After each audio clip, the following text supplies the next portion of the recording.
प्रभु राम देव भगवान अल्लाह खुदा ईश आदि नाम एक ही शक्ति के हैं। वो कैसा है, कहां है, कैसे मिलता है, किसने देखा है? ये प्रश्नवाचक चिन्ह पूर्ण रूप से हटाने के लिए अवश्य सुनिए जगत गुरु तत्वदर्शी संत रामपाल जी महाराज के अमृत वचन, सर्व पवित्र धर्मों के पवित्र शास्त्रों के आधार पर। गुरु से उपदेश नहीं लिया, नाम नहीं लिया, अपनी मनमुखी साधना में वो अपने जीवन को बर्बाद कर रहे थे। पृथ्वीला प्रदक्षिणा देवा सो तो इस मन का लखे ना भेवा, कि सारी पृथ्वी की प्रदक्षिणा दे आवे, यानी इतना सिद्ध पुरुष हो जा, सिद्धि से आकाश में उड़ जावे और सर्वाधिक स्वर्गाधिक में बैठे जाई और 14 भवन पलक फिराई। अपनी स्वशक्ति से जैसे सुखदेव ऋषि स्वर्ग में चले जाते थे, तो भी कहते हैं कि इस मन का, ये मनमुखी साधना थी उसकी, तो भी उस मन को मन के अनुसार साधना करके वह स्थायी नहीं हो पाए। सो तो मन के हाथ बेकाना, बहुर भय है शुक्र सवाना। ऐसे ऐसे सिद्ध पुरुष जिन्होंने सिद्धियां प्राप्त करी, आकाश में उड़ जाते थे, ना जाने कितने लोगों को चमत्कार दिखा के वाह वाह के पात्र बनते थे। बंदी छोड़ भगवान कहते हैं गरीबदास जी कि वो सब मन के हाथ बिके हुए थे, मनमुखी साधना कर रहे थे। सो तो मन के हाथ बिकाना, बहुर भय है शुक्र सवाना। वो फिर कुत्ते और सुअर की दुनिया में चले गए। वह सिद्ध पुरुष जिनको सही नाम पूरे गुरु से नहीं प्राप्त हुआ। कोटक तीर्थ जग कोट कोट तीर्थ जगदाना, नहीं नहीं रे हरि नाम समाना। करोड़ करोड़ तीर्थ कर लेवे और यज्ञ दान कर लेवे, लेकिन उस परमात्मा के सच्चे नाम के बराबर नहीं है। कोट कोट तीर्थ जगदाना, यज्ञ जग, क्योंकि महाराज ने भाषा को विशेष महत्व नहीं दिया। जैसे भी अपने हरियाणवी ला लो, किसी भी प्रकार के क्षेत्र की जैसी भी भाषा होती है उसी में समझाने की कोशिश करिए। कोट कोट तीर्थ जगदाना, नहीं नहीं रे हरि नाम समाना। ग्रीव तीर्थ जग तीर्थ यग युग युग करो, पावत ना जगदीश। काशी करवत लेत हैं वो आण कटाव से। पहले क्या कर रखा था इन अनजान साधकों ने? इन भोली भाली आत्माओं को गुमराह करने के लिए काशी के अंदर एक करौत लगा रखा था। करौत, उसमें क्या बता रखी थी कि जो अपनी गर्दन इस करौत से कटवा लेगा उसको स्वर्ग प्राप्ति होती है। वो कैसे बना रखा था? गंगा के किनारे एक पक्का स्ट्रक्चर बना के और उसके बीच में एक बहुत नीचे जाकर गुफा बना रखी थी और वहां पर उसको लिटा दिया जाता था कि तू सो जा आराम से, आंखें बंद कर लेना, उस परमात्मा का हुक्म होगा। कहते हैं उस समय वो करौत अपने आप आ जाएगा। वो अपना बैठ जाता था, लेट जाता था और उधर से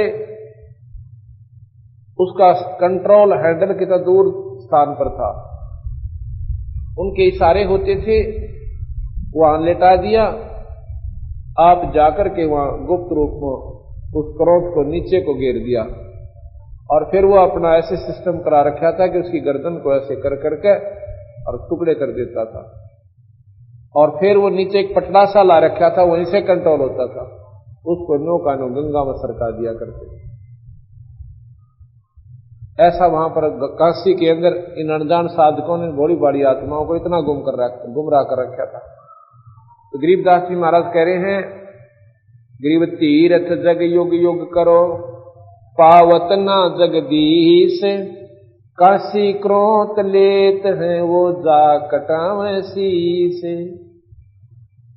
तीर्थ व्रत अरु जोग जुगादम, नाम बिना सब कूड़ समादम। कर्म कांड से पावै राजम, जन्म पूर्व ले बिगड़े काजम। तीर्थ व्रत योग चाहे कितने जनताएं करते रहो, नाम बिना सब कूड़ संवादम।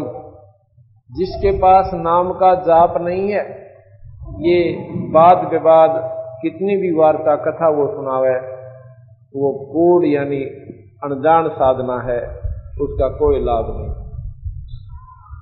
कर्म कांड से पावै राजम, और जन्म पूर्वले बिगड़े काजम। जैसे भी कोई तप करता है, कोई यज्ञ साधना कर लेता है, धर्म अधिक कर देता है, तो उसके प्रभाव से अगले जन्म में वो राजा हो जाता है, और राजा तीसरे जन्म में फिर पशु योनि में चला जाता है, क्योंकि भगवान के नाम की भक्ति का बीज उस प्राणी में प्रवेश नहीं हुआ। तप से राज राज से तेजम, पाठ पटंबर भोग सेजम।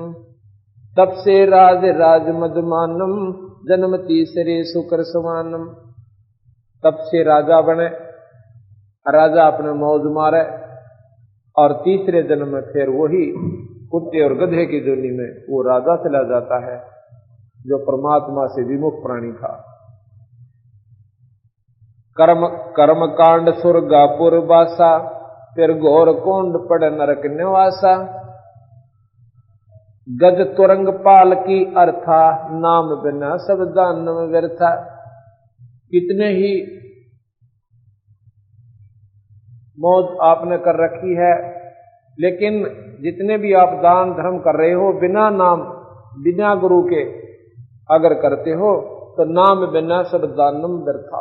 ये सभी दान आपके व्यर्थ हैं, इनका कोई लाभ आपने नहीं मिलेगा। कैसे?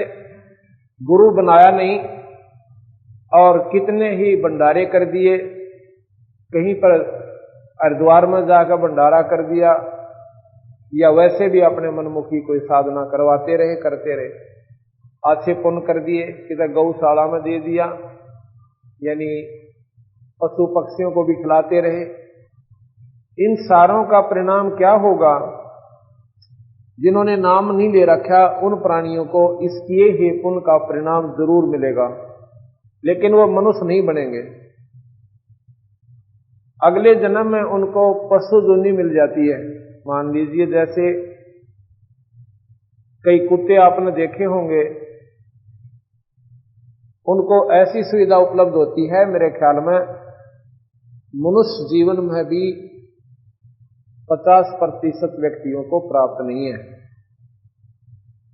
बढ़िया कोठी के मारे ना, अलग से उसका कमरा होगा, और कई तो ऐसे कहते हैं कि हमने तो अपने टोमी के ऊपर विशेष कूलर का प्रबंध कर रखा है उस कमरे में, और ऊपर पंखा चलता है।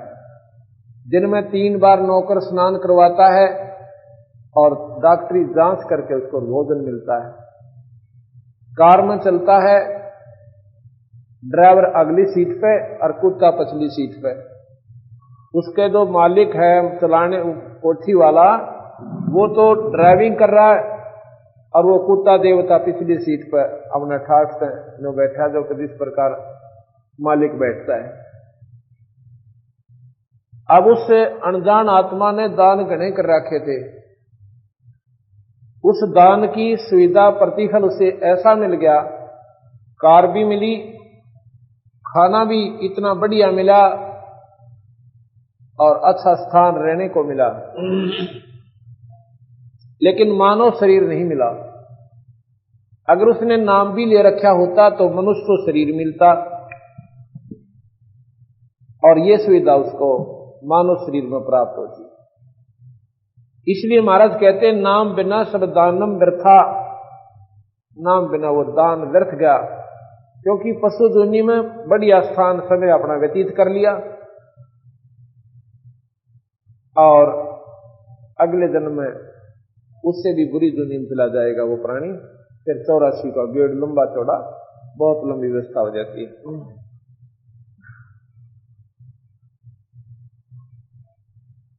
तीर्थ व्रत दान पुण्य कीजय, चरण कमल को संकल्प दीजिए।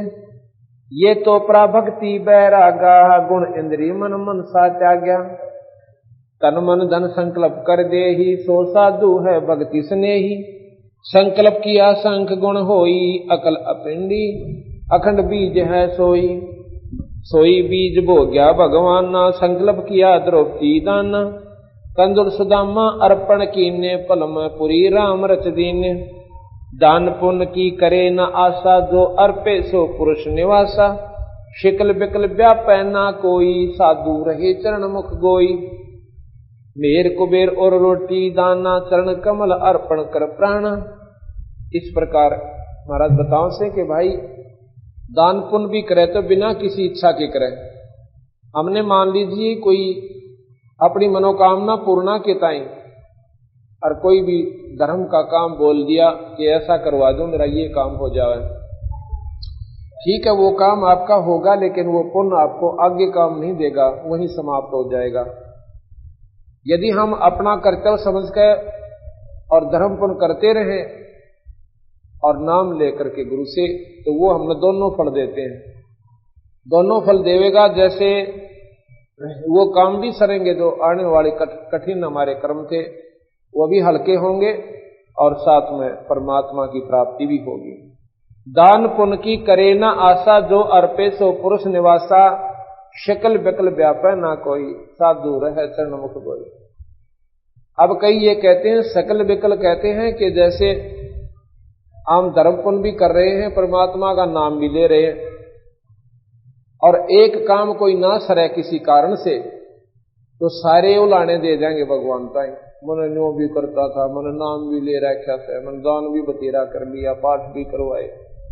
कहते ये नहीं, अपना देखा फिर तमाशा उस सतगुरु का। हो सकता है कोई ऐसा कर्म हो कि थोड़े बहुत कष्ट में और बड़ी बीमारी टलती हो, अपने मंदी छोड़ पे विश्वास रखे।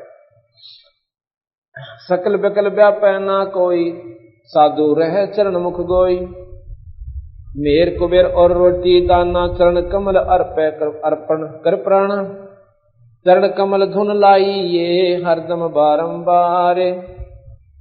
ग्रीव चरण कमल धुन लाई ये, हरदम बारंबार। अर्थ धर्म का मोक्ष हो ही, साहेब के दरबार। कोट बदर टूटन ते राख्या जा, साधु का बाल निबाका। मुठरी बांध रहे जो न्यारा, जाके पड़े शीश पे जारा। इच्छा रूप करे जो दाना, अपना वृद्ध लजावे बाण। इच्छा रूपी जो दान करते हैं वो कहते हैं भक्ति को लजा रहे हैं, उन्हें ज्ञान नहीं हुआ अभी। इच्छा रूपी करे जो दाना, अपना वृद्ध लजावे बाण। विद्या वेद पढ़े चतलाई, दरवधार बूढ़ी पंडिताई। विद्वान लोग कथा करने वाले महाराज कहते हैं इन्होंने काम बिगाड़ दिया सारा। पैसे के लालच में कथा करने लगे, और जो भी उन सुनने वालों को पसंद आवे वो सुनावे, चाहे वो उनको पथ भ्रष्ट करे, चाहे उनको वो नरक में ले जावे। उन्होंने ये उद्देश्य बना लिया कि सुनने वाले राजी होने चाहिए। अगर वो नौके है मूर्ति पूजा, ठीक है, हाँ बिल्कुल ठीक है भाई, 3 में 3 करनी चाहिए, और बढ़ावा दे देंगे उसने। उन्हें तो उन पैसे से तात्पर्य है, लेकिन भाई या कड़वी दवाई खाए बिना या सच्ची बात सुने बिना इस जीव का उद्धार कभी नहीं हो सकता।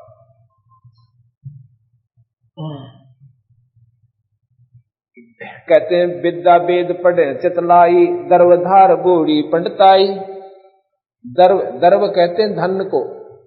इस धन की धार में या विदुता नष्ट कर ली, बूढ़ी पंडिताई डूब गई, वो विदुता भगवान की जो पंडिताई खत्म होगी। इतने पंडित आशा माही, गुण गायत्री का बल नाही। सुतक पातक करें आहारा, पंडित जी में जग जो नारा। सुनो आज सन का दिक धर्मा, सुतक पातक नीचे कर्मा। ये सुतक पातक जीवना ये नीच कर्म होते हैं, ये पाप के भागी होते हैं। पहले तो कहते हैं कि किसी का, महाराज बता रहे हैं, कोई व्यक्ति मर जाता था तो ऐसी आंट लगा दिया करते कि इब्बे इसका वो नहीं करना, अंतिम वो करते थे वो प्राणायाम, कहते इसका तर्पण नहीं करना, इसको बैतरणी से पार करेंगे हम।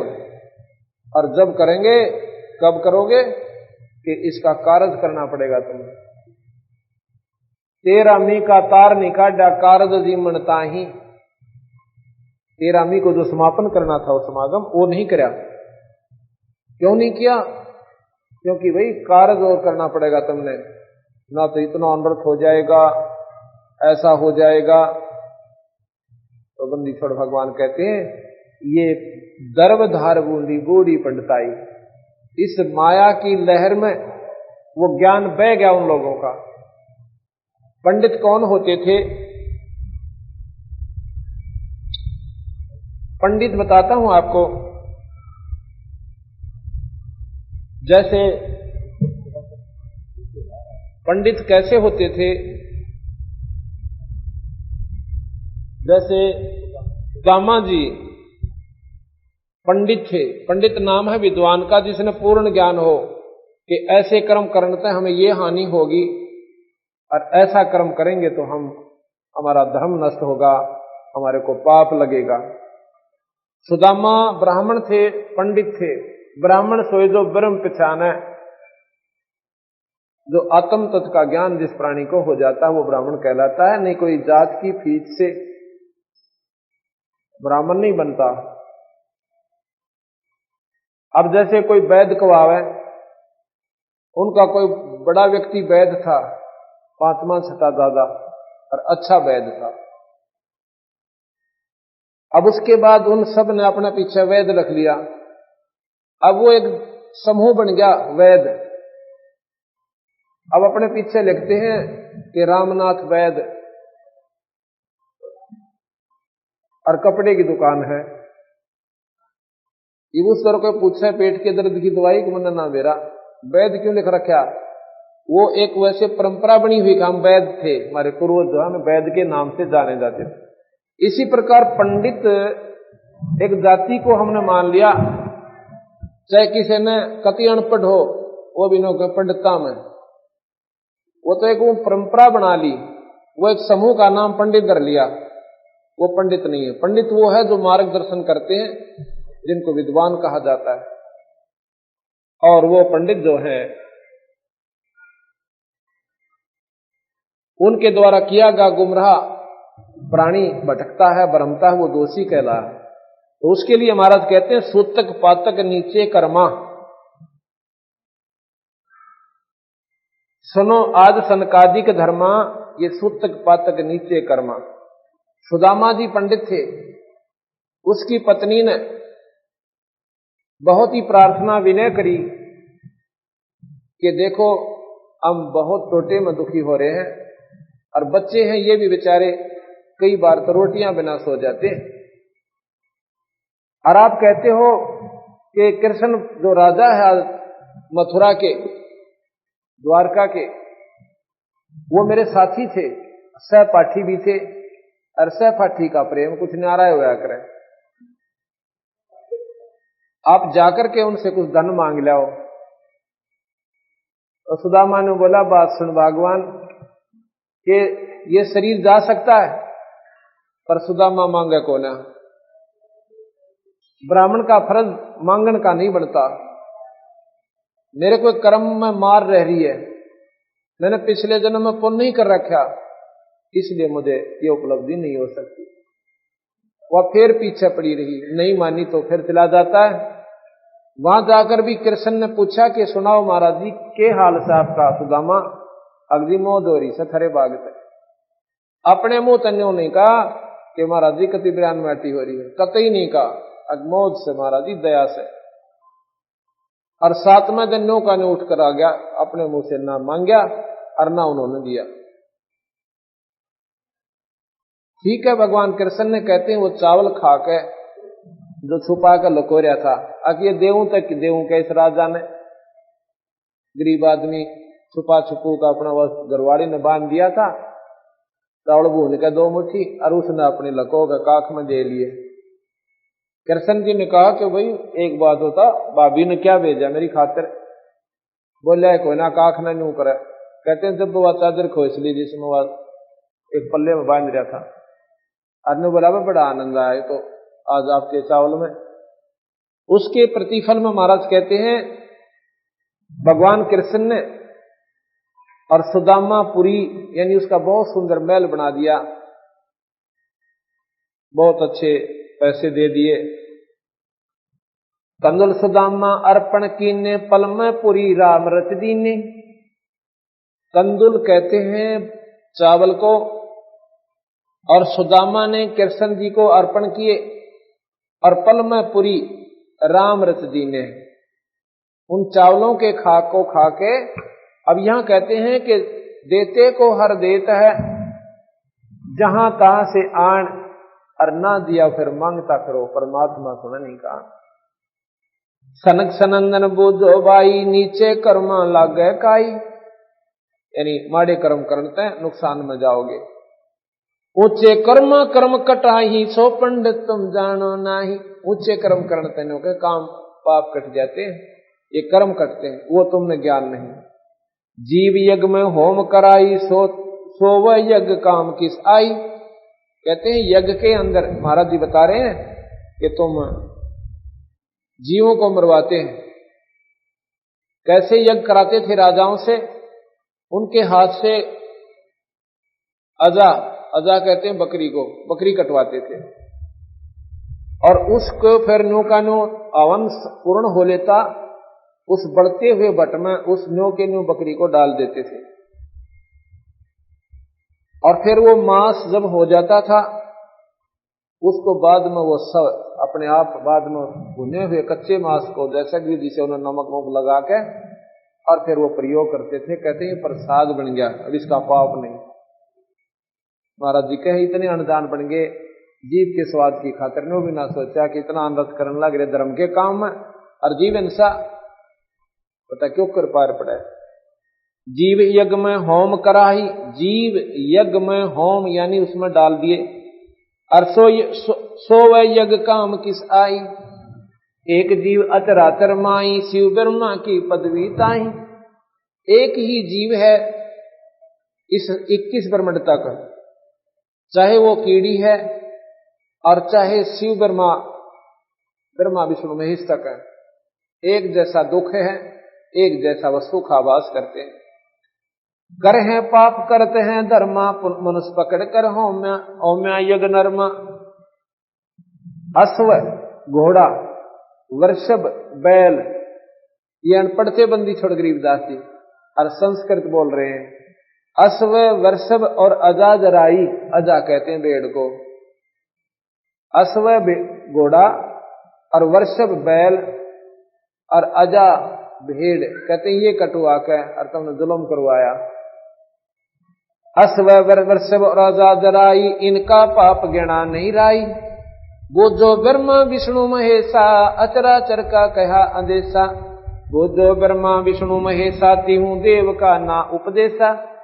इन ब्रह्मा विष्णु महेश से आप पूछ लीजिए, किसी भी शास्त्र ने उठा के इन परमात्माओं ने कभी ऐसा जुल्म करने की खातिर नहीं कहा कि तुम ऐसे पाप करो, ये अजा कटाओ, बकरी कटवाओ या बैल कटवाओ।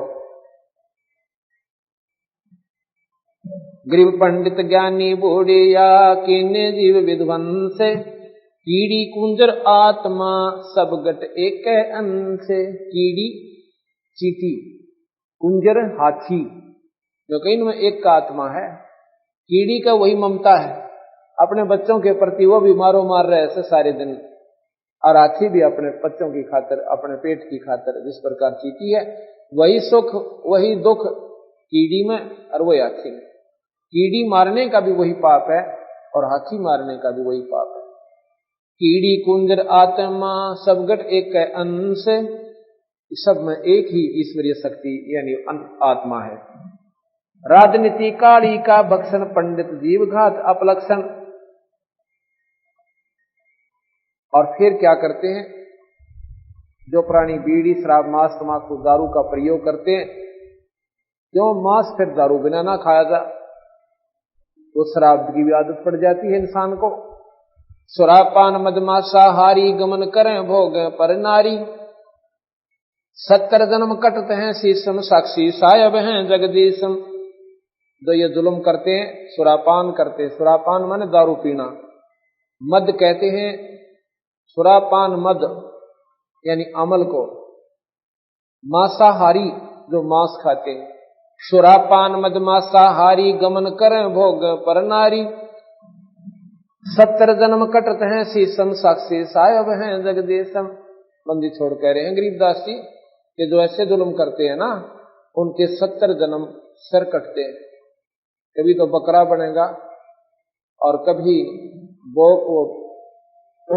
और कोई ऐसे कर्म होंगे जिसकी वजह से उसकी गर्दन काटी जाएगी। पर द्वारा स्त्री का खोलने 70 जन्म अंधे हो डोलने। अब यहां बताते हैं कि कितना पाप होता है एक दुष्कर्म का। पर नारी को बुरी नजर से देखना, महाराज बताते हैं उसका कितना दुष्परिणाम होता है बुरे कर्म करने का, कि 70 जन्म वो प्राणी अंधा होता है। कभी गधा बनकर अंधा होगा, कभी कुत्ता बनकर अंधा होगा, कभी अन्य जीव की दोनी पाकर वो अंधा होगा, और फिर मनुष्य बनकर भी वो अंधा होगा। पर द्वारा स्त्री का खोलने 70 जन्म अंधा हो डोलने। मदरा पीवे कड़ुआ पानी 70 जन्म स्वान के जानी। एक बार जो दारू प्रयोग करते हैं प्राणी, उनका 70 जन्म कुत्ते के होते हैं। मदरा पीवे कड़ुआ पानी 70 जन्म स्वान के जानी। जोटे बकरे मुर्गे ताही लेखा सब ही लेत गुसाई। मर्ग मोर मारे में मनता अचराचर हैं जीव अनंता। जीवा शिवा जो हिते प्राणा निम्मा नाश गया हम जाण्या। तीतर लवा बुटेरी चिड़िया खूनी मारे बड़े अंगड़िया। अदले बदले लेखे लेखा समझ देख सुन ज्ञान विवेका। जो मो मंसर बिस्मल लाई जीव्या स्वाद हिते कसाई। ऐसे पंडित जीव हिताना राजा के सिर धरा बयाना। अपनी छपरी बंधे ना कोई नगर अमान कर नर लोई। कर्मशाल कर्मों की बाजी भूल रहे हैं पंडित का जी। गरीब शब्द हमारा मानियो सुनते हो नर नारे। जीव दया बन को फर है ये चले जमाना हारे। ऐसे दुष्कर्म करने वाले प्राणी का बहुत बुरा परिणाम होगा। तो ऐसे जुल्म हमने नहीं करने चाहिए। मदरा पीवे कड़वा पानी और 70 जन्म स्वान के जानी। एक बार दारू पीने वाले के 70 जन्म कुत्ते के होते हैं। और इससे भी ज्यादा पाप हुक्का बीड़ी तमाकू पीने वाले को कहते हैं 100 नारी जारी करे सुरापान 100 बार। एक चलम हुक्का भर वो डूब काली धार। गरीबदास जी महाराज कहते हैं कि कितना पाप होता है इसको, एक बार दारू पीने से 70 जन्म कुत्ते के। और ऐसे 100 बार कर्म करे, 100 से गुणा कर दीजिए, 7000 जन्म हो गए। 7000 जन्म कुत्ते के होंगे उस प्राणी के जो एक बार हुक्का पीवे, यानी तम्बाकू प्रयोग करे, चाहे वो खावे या सूंघे, और चाहे सिगरेट में पीवे और चाहे हुक्का बीड़ी में प्रयोग करता है। उसका महाराज बता रहे हैं कि उसको कितने ज्यादा जुल्म होंगे, उसको इतना पाप होगा।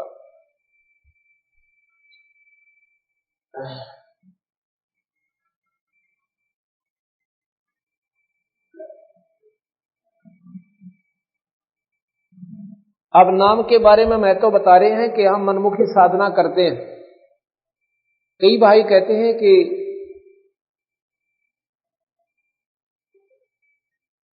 परमात्मा के केवल स्तुति कर लेने से, आरती करने से या परमात्मा के दर्शन करने मात्र से, कई कहते हैं कि हमने भगवान के दर्शन हो जाते हैं, जैसे कभी सौपन में कभी वैसे भी। तो महाराज कह रहे हैं ये तेरी पिछली कमाई काम कर रही है, लेकिन मुक्ति का अभी तक आपको कोई लाभ नहीं हो रहा। और नाम जो है अधिकारी बिना दिया नहीं जाता, और जब वैसे दे दिया तो काम नहीं करता। इस प्रकार कि जिस प्रकार एक सीप होती है समुद्र में जिसमें मोती बनता है। जैसे आपने शंख देखा होगा, शंखले से होते हैं, ऐसी उसकी आकृति हो है। ऊपर का शरीर उसका शंख जैसा हो है, लेकिन उसका आकार थोड़ा चपटा चपटा होता है। उसमें एक जीव होता है और वो जीव एक पानी की बूंद लेता है आकाश से। वो बूंद उसमें प्रवेश कर जावा, आकाश के पानी की समाति बोलते हैं उसको। और वो बूंद ऊपर का जो जल उसको मिल गया तो वो उसमें मोती बना देता है।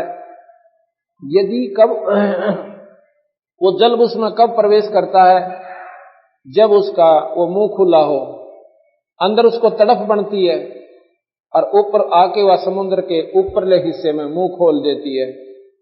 उसमें बारिश हो रही हो तो उसकी एक बूंद उसको काफी है और उस बूंद को लेकर मुंह बंद करके वो वापस पानी में चली जाती है। उससे वो मोती बन जाता है। अगर वो मुंह ना खुला हो और चाहे उसके ऊपर फिर सारा इंद्र बरस ले, कितनी तगड़ी बारिश हो जावे, उसमें वो मोती नहीं बन सकती।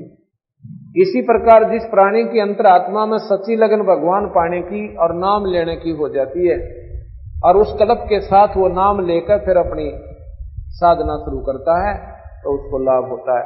यदि नाम ना चाहते हुए भी वो नाम ले भी जाएगा तो उसको कोई लाभ नहीं होगा, क्योंकि उसमें वह कसक नहीं है। इसका उदाहरण देते हैं बंदी छोड़ के। एक समय इस पार्वती के, जो भगवान शिव की पत्नी है, 107 जन्म हो लिए।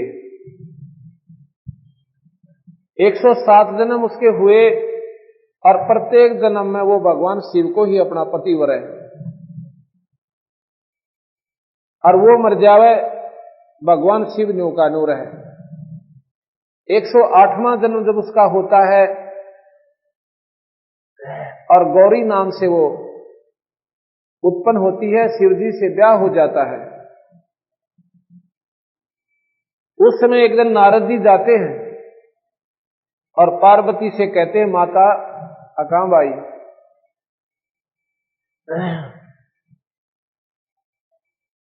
कि आप अभी तक जन्म और मर रहे हो और आपके घर में इतनी बढ़िया वस्तु और आप फिर भी दुख पा रहे। अब कैसे भाई, मेरे समझ में नहीं आई तेरी बात, क्या कहना चाहता है नारद तू? अब माता मैं बताऊं, भगवान शिव के पास एक ऐसा मंत्र है, अमर मंत्र, यदि वो आपको सुना दें, यानी आप उससे नाम ले लो उनसे, वो मंत्र आपको बता दें तो आपकी मुक्ति हो जाए। वह बोली नारद, यह बात तो भाई मेरा जची को ना। क्यों ना जची? नारद जी ने कहा कि आपके 107 जन्म हो लिए, 107 बार तो आप मर चुके और 108वें की तैयारी हो रही, आधी उम्र जा ली आपकी। अब भाई एक बात बता, भगवान शिव जी मुझे इतना प्यार करते हैं, मेरे लिए वो जान भी दे सकते हैं, और तू क्या वो नाम ले रहे और मैं मर जाऊं, मुझे मरती देखते रहे। नारद जी बोले कि जान दे सकते हैं पर वह नाम नहीं दे सकते। जो बोला भाई तो क्या मैं अंग्रेजी से बोल रहा है, तो सीधी बता मैंने क्या बात है। बात यह है माता जी कि आपने हृदय से पुकार नहीं करी उनसे, अभी तक आप उनको एक पति रूप से देख रहे हो, और जब उसको दूसरी दृष्टि से भगवान स्वरूप मान के और गुरु रूप से उसकी दृष्टिकोण से देखोगे और चरणा में पड़कर छक्कर होगे तड़प के साथ और फिर प्रार्थना करोगी, जब यो नाम मिलेगा और काम भी जब ही करेगा। और बताऊं क्या कि जो थारे घर में वो 107 खप्पर टंग रहे हैं ना, वो कंकाल तेरे सिर के हैं माई, मेरे सिर के, हाँ तेरे सिर के हैं भाई। और वो कई भगवान शिव जी भी अपने गले में गाल ले, गिनती करे है कि 107 बार मर ली निर्भाग, कहीं भी समझ में नाम चीज का नाम ले लो, पर कहता को ना। वह बोली रहता ने तो जुल्म कर दिया, मैं कितना जोगी भी ना छोड़ी तो नहीं गलत मानू तो वह दस्ती ना, क्योंकि वो 107 सिर पर आज पूछूंगी वह किसके से, आज पूछिए मत ना, तो पाया में पड़ जाए, ये भी पूछने में लगी रहेगी बावड़ी, पैरा में पड़ जाना और जब छोड़ना जब नाम देने की यहां भर लें दिन में पूछा किसके हाथ प्रदत्त है ना देता है। अरे भाई ठीक है, तो उसको ऐसी लगन लगी कि नारद बिल्कुल सही खबर ले आकर, और आज मेरे कोई 16 दिन आगे हैं और 107 दिन हमने भोग लिए। अब देखो विचार करने की बात है, एक बार राजा दक्ष ने यज्ञ की थी और पार्वती वहां चली जाती अपने पिता के घर पे। पार्वती ने अपनी मर्जी से शिव से शादी करी थी, राजा दक्ष नहीं करना चाहता था, कतई नहीं करना चाहता था, और पार्वती ने अपनी चिट्ठी लिखकर नारद जी को दे दी थी, अब नारद जी मेरा यो काम तो जरूर कर दे कि शिव आ जावे शादी अपनी बरात लेकर, मैं जानू मेरा काम जाने नाटन दे पिताजी ने। शिव जी आया था तो और भी राजा आ रहे थे, वो भी आगे, और भी बहुत में देव आए हुए थे, तो पार्वती ने शिव के गले में माला डाल दी, अपने पिता की मर्जी के खिलाफ शादी कर ली थी। जरा उसने दक्ष ने कह दिया था कि मेरे घर पर नहीं आ जाएगी आज के बाद, अर्जा कर ले ब्याह अपना, भाग जाए, तो वो चली गई थी। एक दिन राजा दक्ष ने यज्ञ कर रखी थी,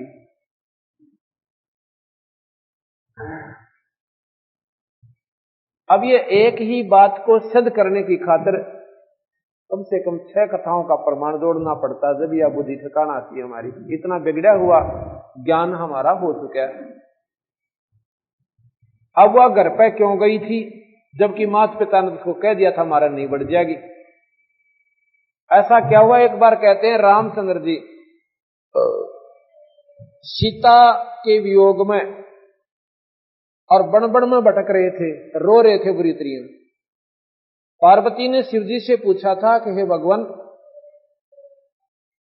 ये व्यक्ति क्यों रो रहा है, इसने क्या तकलीफ होगी, आप दया कर दो इस पे, इसके दुख दूर करो। शिव जी कहने लगे पार्वती तू ना जानती इसने, ये तो भगवान है 3 लोक के परमात्मा, ये विष्णु अवतार है सब, इनके किसी दुख ये कोई लीला कर रहे हैं, अपना भगवान को और इतना रोने की आवश्यकता क्या, आप गलत, मैं नहीं मानती इस बात ने, मैं तो इसकी परीक्षा लूंगी और सीता का रूप बना के इसके आगे जाऊंगी और जब देखूंगी ये पहचानेगा कि नहीं पहचानता। शिव जी बोले या गलती मत करना, अच्छा को ना करूंगी, करना आगे। शिव जी चले गए पाछे, तो सीता का रूप बना लिया और रामचंद्र जी के सामने जाकर खड़ी हो जाती है। उसने सोचा तो नहीं था कि ले तेरे जो है ना छाती से लावेगा और बड़े दुख नो कहेगा, बता कि चुप कर पाई, कहाँ गई थी सीता, तो मैं तो मर गया होता तेरे बिना, ऐसे ऐसे मतलब वो अपने मन की कल्पना वो पार्वती लेकर गई। और जब भगवान रामचंद्र जी ने देखा उसका नहीं, तैनो बोली है दक्ष पुत्री माया, हे दक्ष की बेटी तू कहाँ आ गई, अब भगवान शिव ने की छोड़ जाई, नौकनते हुआ तो गढ़ों पानी पड़ गया। कहने लगी आप तो सच्ची भगवान शिव ठीक कह रहे थे, आप तो भगवान हो, आप जानी जान हो, न्यों कहकर वापस आएगी। और शिव जी के मन में भी कल्पना चलेगी कि वह पक्की अनाड़ी से मानने को ना, जो एक बार मन में ठान लेकर क्या होगी उसका हमने।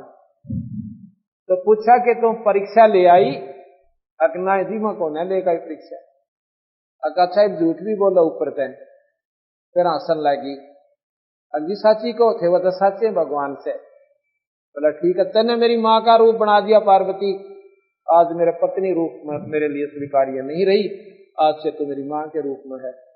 अपने मन में ऐसा क्षोभ करके और भगवान शिव जी उसमें कटा कटा रहने लगे। ये पहले जन्मों की कथा सुना रहा हूं। इस बात में पार्वती भी जाने थी कि जिद का पक्का यो विषय यो कति नहीं माने, चाहे धरती इधर से इधर हो जाए। उसने सोची यो तो मुंह तो बोला ना, और कोई अड़ा आदमी ना, मेरा टाइम के ऊपर पास होगा तो अपने घर न चाल, इसका भी आंट लाऊंगी थोड़े दिन। क्या हो गया, माता पिता भाई पिताजी करड़ा बोलेगा, माता राजी बोलेगी, ऐसी अपने मन में कल्पना करके पार्वती अपने घर आ गई राजा दक्ष के घर पे। उस दिन कुदरती क्या हुआ कि वहां पर यज्ञ हो रहा था, राजा ने समागम करवा रखा था, और उसमें क्या होता है कि सभी लड़की और जमाइयों को बुलाते थे वो राजा लोग, यज्ञ में सभी अपने रिश्तेदारों को बुलाया जाता था। तो वहां पर देखा कि जो रिश्तेदार नहीं आए थे, कोई बहन नहीं आई थी, उस बटेऊ का हक न्यारा आसन और जितनी भी पूजा हरकत थी उस सब की उसके साथ चढ़ाई हुई थी, और सारा सामान उसका कपड़े भी रखे हुए थे कि वो ना आन पाए, कोई बात नहीं। तो पार्वती अपने घर में गई, जाकर देखा सारे मंडप पर घूम कर नाम लिख रखा कि फलाना ये जमाई, ये उसका आसन है, ये फलाने देव का, ये उसका। तो वहां सारे का घूम के और कोई मुंह ना बोला उससे। अपनी मां के पास गई, उसने देखा कि शिव जी का कितना जिक्र भी को ना, उसके पति का। तो अपनी मां से कहने लगी, मां आपने अपने जमाई का कितना स्थान भी ना छोड़ रखा, ये वाली बेबे उसने अपना पीछा छुटवाना था। अब इसका बाप ईसा नाड़ी और यह भी नाड़ी है, जब अपनी मर्जी से शादी करेगी, मैं तो बीच में कैसे।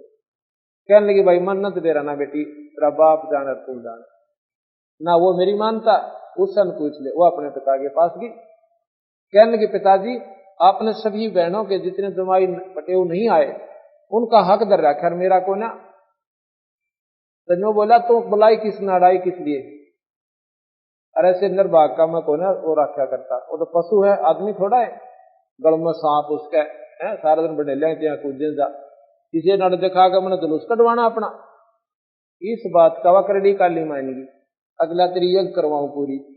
जाकर हवन कुंड में कूदगी, जो ना तो शिव जी के स्थान पास ठिकाना उसका और ना माता पिता में आदर। उसने नहीं सोचा ला भी ये काम कर दूं, कराऊं तेरी यज्ञ पूरी। अब कहते हैं, अब कहां लाना चाहता हूं बात में, नो ना सोचे कि तड़के कोई सी आत्महत्या कर ले, ये पॉइंट नहीं हमारा कहने का भाव। ये से मैं कहां समझाना चाहता हूं, ये अनाड़ी साधना नहीं करनी चाहिए, पति जो का उस काम को नहीं करना चाहिए, हमने ये मानना चाहिए अपनी, तभी जाकर ये ऐसी दुर्घटनाएं हमारे साथ में होती है। एक न कही दूसरे न मानी, कहे कबीर दोनों ज्ञानी। अगर वह टाड़ा कर देती, मान लेती उसकी बात को, ऐसी घटना क्यों घटती कि भाई ना परीक्षा लेती, चलो शादी कर ली थी होगी, अरे भी ये काम और उसकी भी उसके अनुसार भी नहीं चल पाई वह। अब कहने का भाव मेरा ये संबंधी छोड़ गरीबदास जियों का कि उसका वो शरीर खत्म हो गया, अवन में वो मर गई, शरीर का चाम जल गया, मांस जल गया, और वो कंकाल कति काला हो गया, जो बाकी ढांचा शरीर का रह गया। उधर से कहते हैं शिव जी ने पता चला कि भाई क्या हो गया, आपस में सौ लड़ाई हो, मारी बात हम जाने, और वह उड़द जड़ी कैसे। तो किसी ने जाकर बता दिया जी ऐसे ऐसे उनका अनादर किया। मैंने बोला अच्छा मैं करता हूं इसका इलाज। वहां से कहते हैं अपनी जटाया से एक ऐसे बाल पाड़ा और उसको धरती में पटक दिया, और उससे एक वीरभद्र नाम का एक यक्ष उत्पन्न हुआ। उसको हुक्म दे दिया कि सेना ले जा और दक्ष की गर्दन काट दे। उस यज्ञ में कहते हैं ब्रह्मा भी विष्णु भी दोनों आए हुए थे, और वो बाग जब पता चला उन्होंने कि पार्वती मर ली और शिव जी को वेद लाग लिया और ई भाई वो चाड़ा पड़ेगा, उसने तो कहते हैं वीरभद्र को शक्ति देकर भेज दिया। तो कहते ब्रह्मा ने तो डांक ठोक दी, भाग लिया, ब्रह्मा भाग गया। और दक्ष ने प्रार्थना की भगवान हमने तो तेरे आश्रय पे तेरे सारा तो यज्ञ करी थी और आप मुझे छोड़कर जा रहे हो। ब्रह्मा जी बोले भाई देख बात सुन राजा, वीरभद्र के सामने टकन की मारी हिम्मत कोई ने। ब्रह्मा जी खिस गया, अब विष्णु जी भी खिसकन लग गया। ये शिव पुराण में कथा है, कहते उन्होंने सोचा मैं आप पकड़ कर बताऊं सो। शिव पुराण जो कि हमारे प्रमाणित शास्त्र हैं, विष्णु जी भी खिसकन लग गया तो करना में पड़ गया। दक्ष ने बोला महाराज जी आप तो छोड़ कर ना जाओ। तो विष्णु जी भी कहता भाई देखो मारे बस का सौदा ही सैको ना, हम तो यज्ञ कराना आए थे, सारे यज्ञ उठन आए, लड़ाई उठन आए थे। तो बोला जी कुछ भी करो, मैंने एकला छोड़ कर मत जाओ।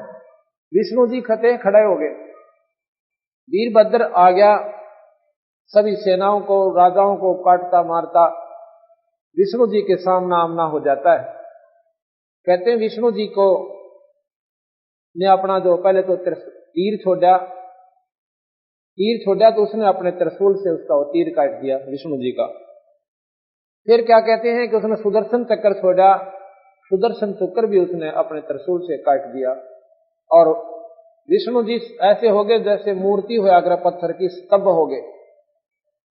शिव पुराण में आगे लिखा है कि वो वहां के वेद मंत्र बोलने वाले संत भक्तों ने, विद्वानों ने एक मंत्र बोलकर भगवान विष्णु की सतबता, यानी जो कति अल्लाह था ना टहला था, पत्थर की तरह हो गया था, वो भंग करी।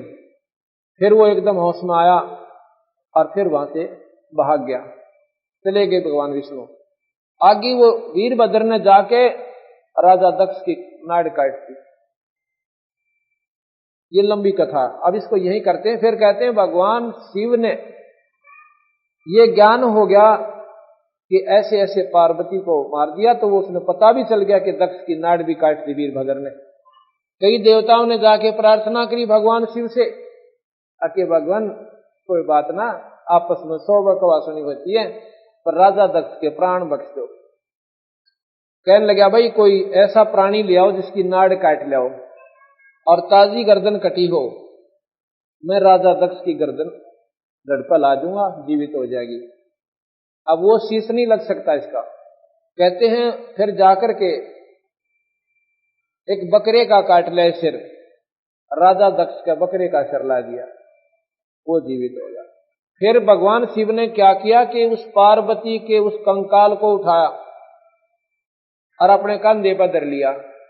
इतनी ममता उमड़ाई कि पार्वती मैंने तो हंसी मजाक वैसे ही करा था और तन तो जुल्म पाट दिया, ये काम नहीं करना था। इतना प्रेम इतना भाव उसमें हो गया, उस हाडों में भी ममता फंस गई उसकी। कहते हैं उसके हाडों ने उस कंकाल को लिए भगवान शिव जी और पर्वत पर रोता हुआ घूम रहा है। कई वर्ष बीत गए, हजारों लिख रहा था, हजारों वर्ष ऐसे ही बीत गए। उधर से भगवान विष्णु ने सोचा कि जब तक इसके ये हाड खत्म नहीं होंगे इतने इसकी ममता टूटे को ना। भगवान विष्णु ने सुदर्शन चक्र को आदेश दिया कि इस पार्वती के हाड खंडा दे, खत्म कर दे कंकाल को।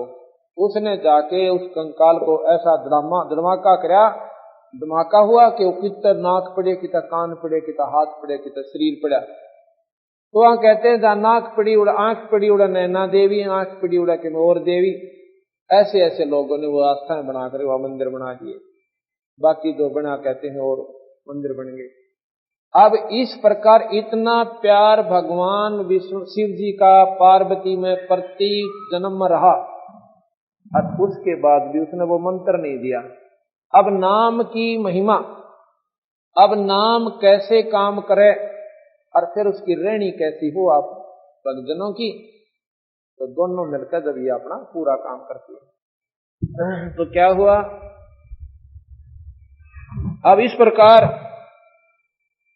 भगवान शिव जी जब घर पर आए, अब वहीं लाते कथा को कि नारद ने बता दिया था कि माता भगवान शिव के पास एक ऐसा अमर मंत्र है, अगर आपने वो दे दें आपका बेड़ा पार हो। आप इतना नहीं मरो जितने शिव जी नहीं मरे, इतने आप अमर हो जाओगी। जिस भगवान शिव की सबसे ज्यादा आयु है,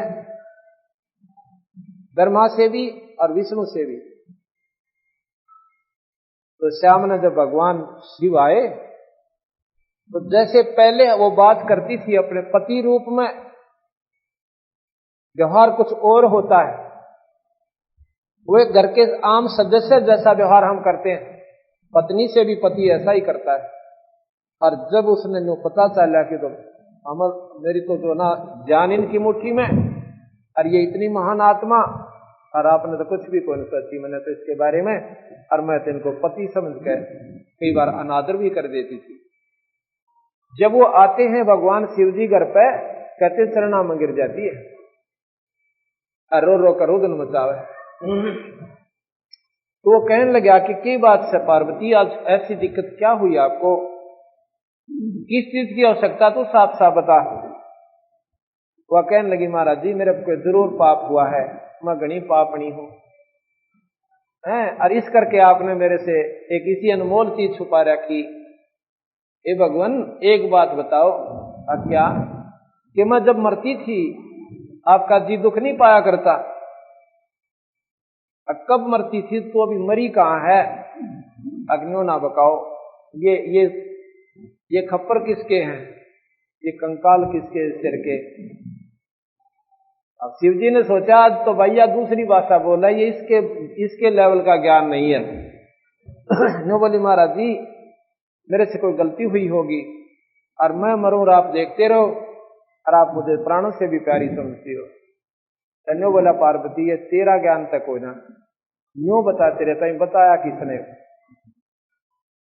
उसने बता के नारद जी आए थे और वो मेरे को बताएंगे कि आपके पास एक ऐसा अनमोल मंत्र है और आप मुझे कृपा कर दो दासी पे, महाराज जी मेरी दुर्गति मिट जा। नो बोला आज दूंगा तेरे को नाम, आज तो नाम पाने के अधिकारी होगी। आज जो तेरे अंदर वो कमल है परमात्मा की भक्ति प्रवेश करने वाला, आज खिल चुका है। आज तेरा हृदय नर्म कोमल हो गया कमल की तरियां, इसमें कोई मैल नहीं है। और इस भाव से जो नाम प्राप्त करता है प्राणी, वो नाम अंदर जाकर काम करता है। तो जब कहते हैं यू नाम नो को जा दूं, आ मेरे साथ अमरनाथ, जहां मंत्र कहते हैं अमरनाथ, इतने स्थान पर ले गया उनको, सुन स्थान, और वहां पर भी एक सूखा वृक्ष कति जिसके पत्ते भी नहीं थे, सिर्फ वो खूंड से खड़े थे, नारे नारे टहनियां सूखी हुई। और नो देख लिया कि वृक्ष में हो सकता है कोई पक्षी आ जा, पत्ता में मैंने देखा नहीं, और यहां पर मैं देखता भी रहूंगा कि कोई प्राणी इस मंत्र ने ना समझे और वो अमर ना हो जाए। तो महाराज कहते हैं तहां एक सूखा तरवर ता क्या, ता शिव को आसन ता रखा। आसन माने वहां पर अपना बैठा लिया पार्वती को, आप भी बैठ गया। और फिर कर से लाई 3 तारी, उड़ गए पक्षी नर और नारी। ऐसी भयंकर आवाज हुई 3 तारियों की जैसे बम पटाख रहे। आसपास के पक्षियों भी कोई था वहां पर, तो वो भी कहते काफी दूर उड़ गया। उसके अंदर एक वो खोगर थी, एक ऐसा थोथा स्थान था खोखलाहा, उसमें एक तोते, मादा तोते ने अंडे दे रखे थे। उसने 3 तारी जब बजाई भगवान शिव ने, जितने अंडे जो ठीक थे उनमें बच्चे बनकर वो भी उड़ गए, लेकिन एक गंदा अंडा बाकी रह गया। और वो अंडा एक प्राणी का था जिसके निमित्त वो दुनी भोग रहा था। उस गंदे अंडे में भी वो प्राणी अपना पड़ा हुआ सिड़ रहा था। ये जीव आत्मा इस शरीर ने जल्दी से नहीं छोड़ती, मरे पाछे भी वो कितना लोग निरंतर एक्सीडेंट हो जाए या कोई किसी कारण से कंडम हो जाए तो वो प्रेत, वो आत्मा जो है इसके अंदर घुसी रहती है, ढूंढती है कि ये फेरने चल पड़े, ये नहीं चलता। फिर इतने बाद जब तक इसको फूंक के सभा नहीं कर देते या गार्ड नहीं देते या नहर में नहीं फेंक, दरिया में नहीं डाल देते, इतने हुआ जीव इसमें से इसने खाली नहीं करता। तो वो गंदा अंडे का एक जीव था, उसका निमित्त वो था, उसका वहां पड़ा रहा। अंडा खत्म हो लिया था, वो गढ़ बच्चा बनने दोगा नहीं रहा, उसमें जो उसका अंग नहीं बन पाया था। अब भगवान शिव ने कहते हैं वहां पर वो अपना कथा सुनानी शुरू की। अपनी कृपा से उस माई को अंदर के कमलों के बारे में जानकारी दी। अब वो इतना जानते सुने कि उसका डर हो रहा गात में, कदीब का फिर ना मर जाए, भगवान शिव छूट जाए, 3 खाड़ा शादी हो है रोले पड़ के, और ये सारा झंझट मिट जाएगा जब तक हम रहेंगे, इतने इकट्ठे रहेंगे। इतनी लगन लाके उस माई ने, और जान तो बात सुनी, वो मुंह मत का डर, वो उसी स्थान पर उसकी सूरत जावे। जैसे मूल कमल बताया तो माई का ध्यान मूल कमल पर गया, और वहां की प्रक्रिया बताई कि ये गणेश जी का स्थान है, यहां पर उस गणेश का लोक है, इस पर ऐसे मंत्र जाप करना है। आगे फिर ना भी स्वाद चक्र है, उसमें ब्रह्मा और सावित्री का मंत्र है, ये मंत्र जाप करना है, वहां दोनों का वास है। ऐसा सौर्य बताए, एकदम वह शरीर के अंदर घुस गई, शरीर के अंदर सूरत जाती है, उन पर ध्यान लगाती और यहां पहुंच जाती। जब तक कंठ कमल तक ये प्राणी रहता है, इतने वह हंकारे भर रही है, हाँ जी हाँ जी हाँ जी, ऐसे देख रही है, हाँ जी, जब ये यहाँ सुन में पहुंच जाती है तो वहां जी करना बंद कर दिया। जो ऊपर का पक्षी जो गंदा था अंडा, उसमें तोता बन गया और वो लग गया हाँ जी कहने। अब उसके भी गेल चले वो मंत्र। इतने में कहते हैं भगवान शिव ने देखा इसकी तो समाधि लग गई या बोल नहीं रही, ये आवाज कहां से आई। जब ऊपर देखा वो तोता जो है वहां से उड़ लिया। भगवान शिव उनका पीछे पड़ लिया। वो जाकर तोते के शरीर ने छोड़कर वेद व्यास की पत्नी ने जमाई ली। जमाई के द्वारा वो सूक्ष्म रूप के द्वारा और गर्भ में चला गया और वहां जाकर के सुखदेव का के रूप में फिर 12 साल उस मां के गर्भ में रहकर उत्पन्न हुआ। ये सुखदेव जी की उत्पत्ति भी इसी कथा में आ गई। इस प्रकार उस पार्वती को कबीर भगवान शिव ने अमर कर दिया। इतना अमर कर दिया, जब तक भगवान शिव रहेंगे पार्वती उनके साथ रहेगी। और जब वहां प्रलय होगी, जब ये सभी नष्ट हो जाएंगे, वो फिर दोबारा इस मर्त मंडल में ऐसे चक्कर काटेगी जैसे पहले काट रही थी।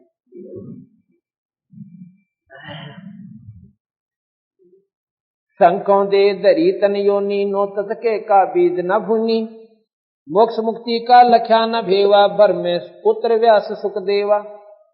अब देखो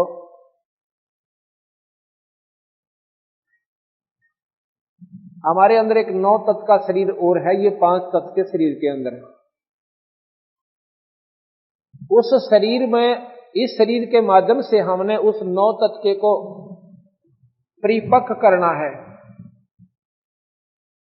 और उसके माध्यम से हमने मुक्ति पानी है। लेकिन हम सच्ची साधना ना करके वो हमारा कच्चा शरीर रह जाता है, फिर दुनिया पाते रहते हैं। गरीबदास जी महाराज लिखते हैं कि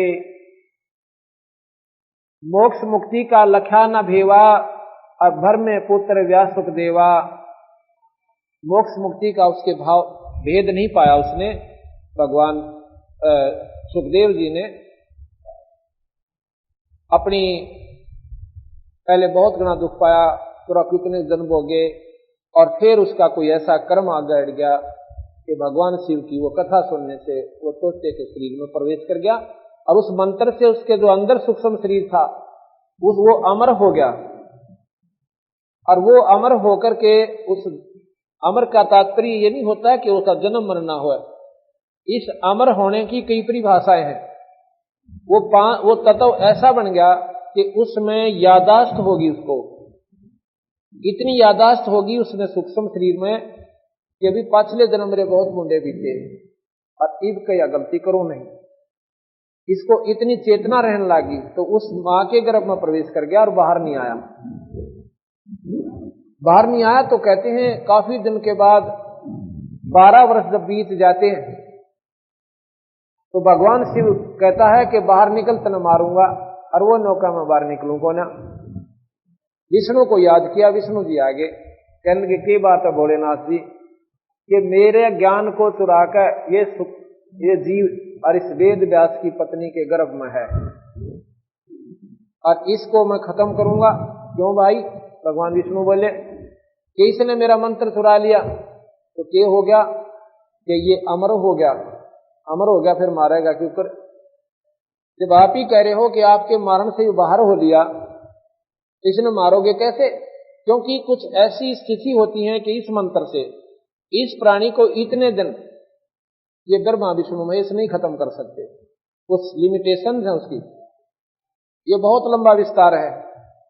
तन्नो बोले जब ये अमर हो लिया और इतने दिन तक तू मार नहीं सकता वर्षों तक, फिर यहाँ क्या की खातिर खड़ा बावड़े चाल चालेंगे।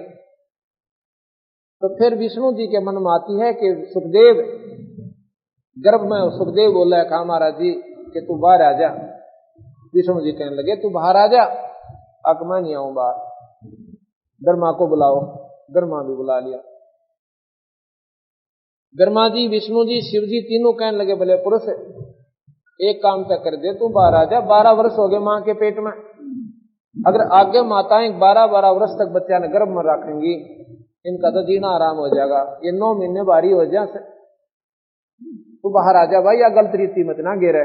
यूं बोला जी कतई नहीं आऊं, पर एक शर्त पर बाहर आऊं कि तुम अपनी इस माया न जिसके कारण हमें यहां पर अज्ञान बनाते हो, हमारे ऊपर अज्ञानता का पर्दा छा देते हो, इस अपनी माया न हटा लो। अब दबाइया तो ना हटा हमारे तक। हम कुछ समय रोक सकते हैं।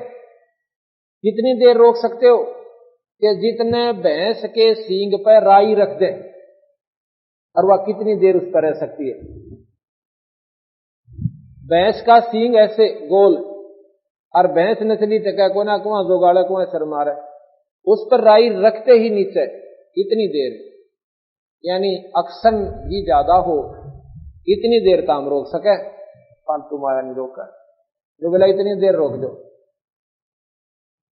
कहते तीनों देवा थम भी माया, और गर्भ उन्हीं से दुनी से बाहर आया, सुख दे सुख में उपजा, राई सिंह समो, नो नाथ और सिर्फ तुरासी संग उपजे थे दो। जितने उस समय में वो इतनी देर जो माया रोकी थी, उस दौरान जितने भी मनुष्य शरीर के प्राणियों का जन्म हुआ था, उस समय वो उनको इतनी चेतना रहेगी जिसमें 9 तो नाथ बन गए और 84 वो आत्मा सिद्ध होगी, 93 और 1 सुखदेव आया। उस क्षण में इतने जीव उत्पन्न हुए थे इस मनुष्य शरीर में, और उनको इतनी लगन चेतना रहेगी कि वो अपनी आत्मा के आधार पर, क्योंकि जागृति रही और पिछले कर्मों का उनको ज्ञान रहा कि पाछे बहुत गणे दुख पाए, कभी गधे बने कभी गधी बनी। सुखदेव ऋषि अपनी आत्म कथा बताता है। एक महात्मा बोला ऋषि जी कि भाई सुखदेव तू तो बहुत ध्यान मगन रहता है,